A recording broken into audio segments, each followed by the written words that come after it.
Сәлем достар. Бүгін сіздерге мынадай кулонды қалай жасайтынымызды көрсететін боламын. Ол үшін бізге не қажет?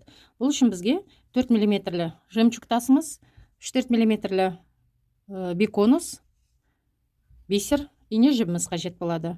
Алдымен менің видеома лайк басып, каналыма тіркеліп, қоңырау батырмасын басуды да ұмытпаңыздар. Ал, кеттік онда. Мен леска алдым. Лескама мынадай етіп тізбек тізіп алдым.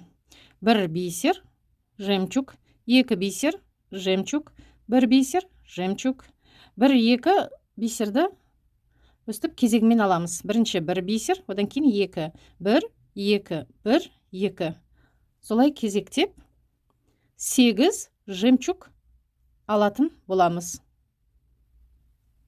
Жібіміздің ұшына дейін алып келіп, бұны түйіндеп байлайтын боламыз.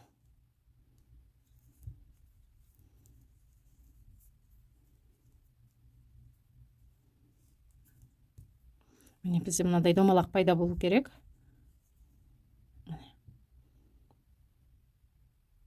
Бір жемчуг тұрған жерлерден бұрыш шығаратын боламыз. Енді осы жерде жібіміздің ұшын қиып тастаймыз. Ол бізге қажет емес. Зажигалкада күйдіреміз.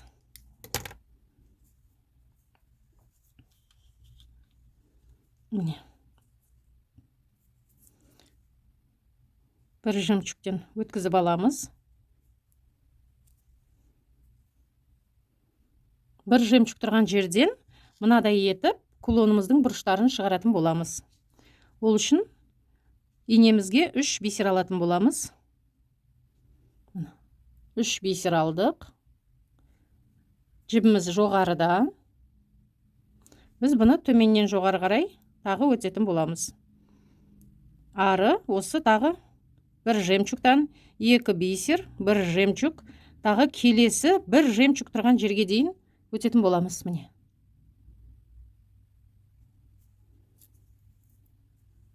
Сонда бізде міне бірінші бұрышымыз пайда болды. Келесі 3 бисерімізді аламыз.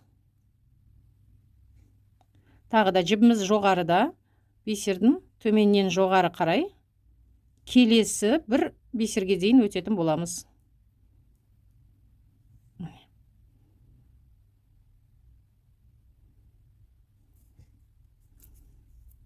Екінші бұрышымыз. Тағы да 3 бисер аламыз. Жіп жоғарыда біз төменнен жоғары қарай тағы өтетін боламыз.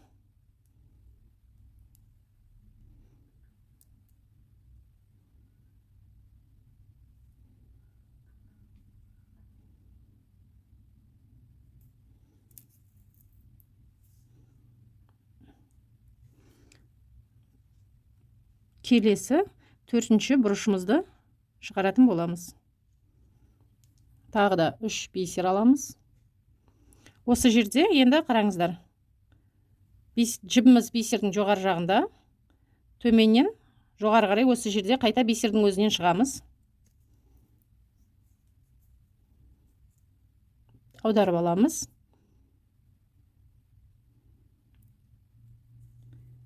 Жанындағы бисерден өтеміз. Біз қазір мынау жоғарғы ілгішімізді жасайтын боламыз. Бисерден өтеміз жоғарғы тұрған. Мына жібіміз жоғарғы бисерден шығып тұр. Енді 1 жемчуг аламыз және 1, 2, 3, 4. 4 бисер аламыз. 1 жемчуг, 4 бисер аламыз.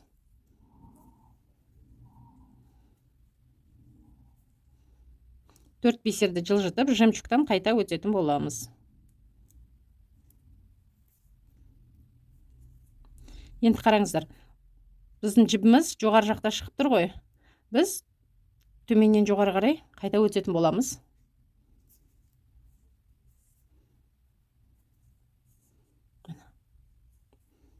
Енді біз мына жерге келуіміз қажет. 1 бисер, жемчуг, 1 бисер.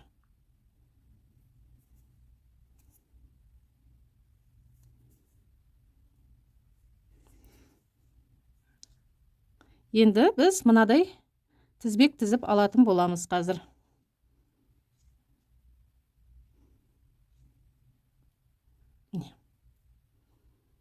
Бисер, биконус, бисер, биконус, бисер.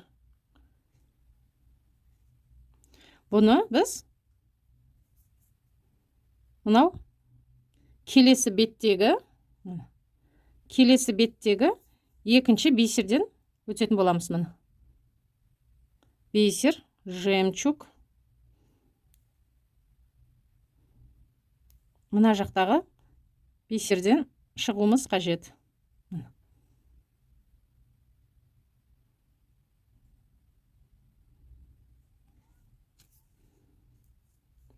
Бұны кулонымыздың ішіне орналастыратын боламыз.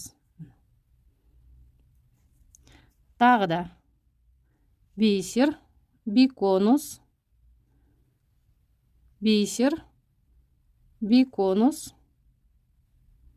бисер.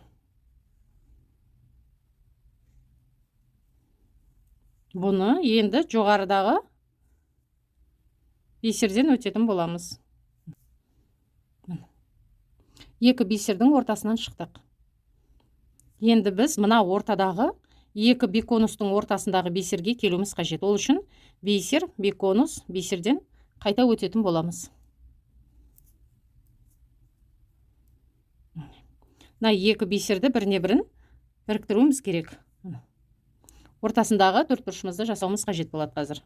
Ол үшін мына біз бисерден шығып тұр жібіміз. Инемізге бір бисер аламыз. Келесі екі биконустың ортасындағы бисерден өтетін боламыз. Енді тағы да бір бисер аламыз.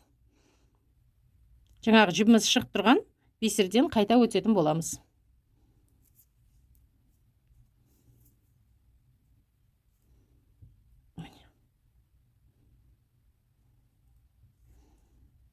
Тағы бір айналдырып өтсек болады.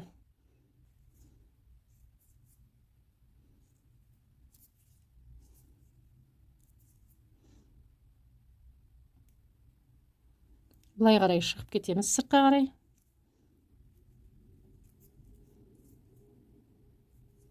Осы жерде жібімізді түйіндеп кесіп алып тастасақ болады.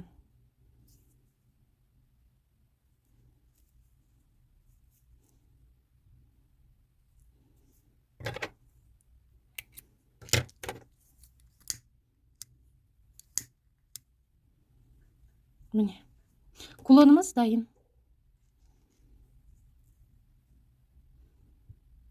Менімен бірге болғандарыңыз үшін сіздеріңізге сәттілік тілеймін.